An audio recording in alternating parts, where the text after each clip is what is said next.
بسم اللہ الرحمن الرحیم۔ السلام علیکم۔ سر میں درد کی دعا۔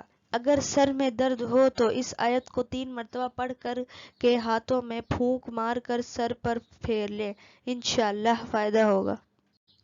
سر میں درد ہو، لا یصدعون عنہا ولا ینزفون۔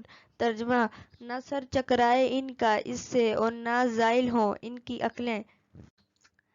جگر کے درد کی دعا۔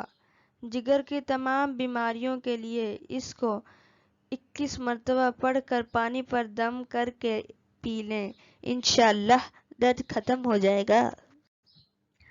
وہ آیت یہ ہے: تبارک اسم ربک ذی الجلال والاکرام۔ ترجمہ: اے محمد صلی اللہ علیہ وسلم، تمہارا پروردگار جو صاحب جلال و عظمت ہے، اس کا نام بڑا بابرکت ہے۔